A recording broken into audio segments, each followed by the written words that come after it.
ગુજરાતમાં વારંવાર આગની દુર્ઘટના અને દુર્ઘટનામાં દર વખતે કડકમાં કડક પગલાં લેશું તેવી સુફિયાની વાતો કરનાર ભાજપાના શાસકોની નિષ્ક્રિયતા, બેદરકારી અને ભાગ બટાઈના કારણે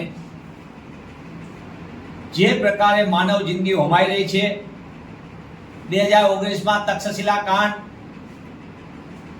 ભરતું થઈ રહેલા બાળકો, ગેરકાયદેસર બાંધકામ, શહેરી વિકાસ વિભાગની સીધી ભ્રષ્ટાચારી રીત રસમો, શહેરી વિકાસ વિભાગની ભ્રષ્ટાચારી રીત રસમો, અને ત્યારે સરકારે અને તંત્રે મોટા પાયે કડકમાં કડક પગલાં લેવાની વાતો કરી હતી.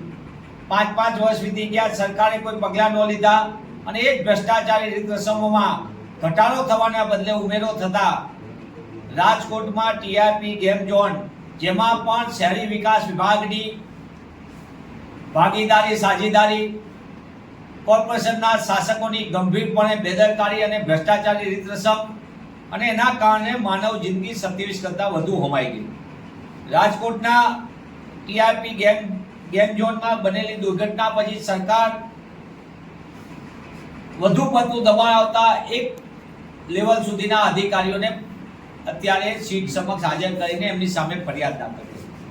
પણ સમગ્ર વિભાગ ભ્રષ્ટાચાર વિભાગમાં હોય તો સમજી શકાય, પણ આ તો સરકારમાં ભ્રષ્ટાચાર નથી, પણ ભ્રષ્ટાચારમાં આખી સરકાર ધરાડૂબ છે. અને એવા સંજોગોના કારણે માનવ જિંદગી સતત હોમાય છે અને સરકાર દર વખતે વાતો કરે છે.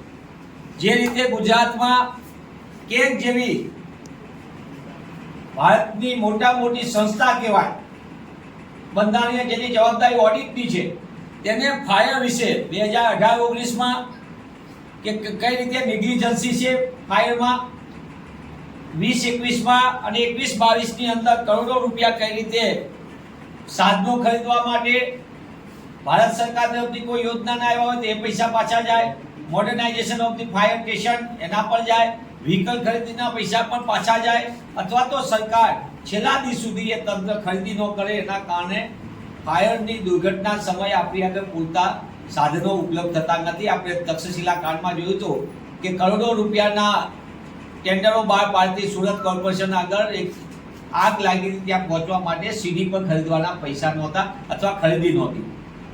તે જ રીતે કેગના વિરુદ્ધ અહેવાલમાં 4 વર્ષમાં ફાયર પ્રિવેન્શન, ફાયર સર્વિસમાં કરોડો રૂપિયા વણવપરાયા, પરત ગયા, ગંભીર ખામીઓને ઉજાગર કરી, અનેક સરકારી બિલ્ડિંગોમાં ફાયરની કોઈ પ્રકારની ગંભીરતા જ નહીં, 8 મહાનગરોમાં અને 153 નગરપાલિકા વિસ્તારમાં કોણે ક્યારે ફાયર એનઓસી લીધી, ક્યારે રિન્યુ કરાવવાની, એ અંગે સ્થાનિક કોઈ માહિતી જ નથી ઉપલબ્ધ હોતી. ગુજરાતમાં માનવ વસ્તી પ્રમાણે ફાયર સ્ટેશનની જરૂરિયાત 394.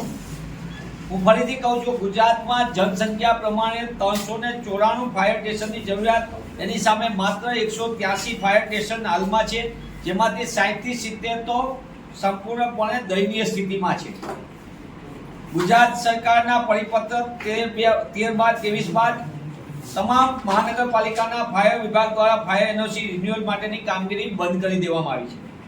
ગુજરાતમાં જનસંખ્યા મુજબ ફાયર સ્ટેશન અને વિભાગમાં જરૂરી મેન પાવર કહેવાય, એટલે ફાયર ગાર્ડથી માંડીને ટોપ પોઝિશન એ તમામમાં 34,240 જોઈએ. આ ભારત સરકાર સત્તાવાર રીતે કીધું છે, અને એ પણ ગૃહ વિભાગની નીચે આવે. આ fire prevention services, disaster management એ ગૃહ વિભાગની નીચે આવે ભારત સરકાર.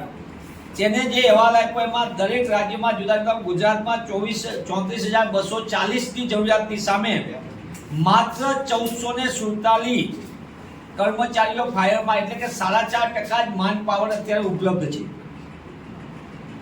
ગુજરાતમાં ફાયર એપ્લાયન્સીસ અને વ્હીકલ 1467ની જરૂરિયાત સામે 770 સાધનો ઉપલબ્ધ, એટલે કે 250થી વધુ બિનકાર્યક્ષમ છે. એમાં તો ડિઝાસ્ટર મેનેજમેન્ટના કરોડો રૂપિયા જાય છે ક્યાં?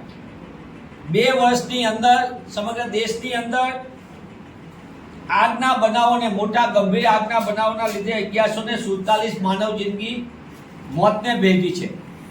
ગુજરાતમાં આપણે જોઈ છે છેલ્લી પાછલી દુર્ઘટનાઓમાં એક પછી એક દુર્ઘટનામાં માનવ જિંદગી જાય. કોવિડ સમયે પણ હોસ્પિટલોમાં આગ લાગી હતી, આપણે ત્યારે જોયું છે.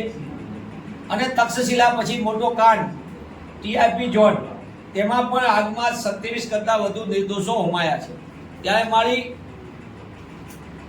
અને કોંગ્રેસ પક્ષ વતી સીધી માંગ છે કે કેન્દ્ર સરકારે જે અહેવાલ આપ્યો તે પ્રમાણે ફાયરના પ્રિવેન્શન એટલે આગ અટકાવવા માટે અગ્નિશમન દળ તેમાં ભરતી ન કરવા પાછળ કોની જવાબદારી થાય છે?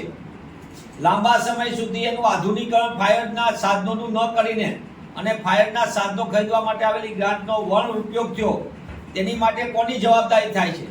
અને રાજકોટ અને એની પહેલા તક્ષશિલા આ બંને કાંડની અંદર શહેરી વિકાસ વિભાગની સીધી જવાબદારી બને છે, ત્યારે શહેરી વિકાસ મંત્રી પોતે જવાબદારી સ્વીકારીને રાજીનામું આપે.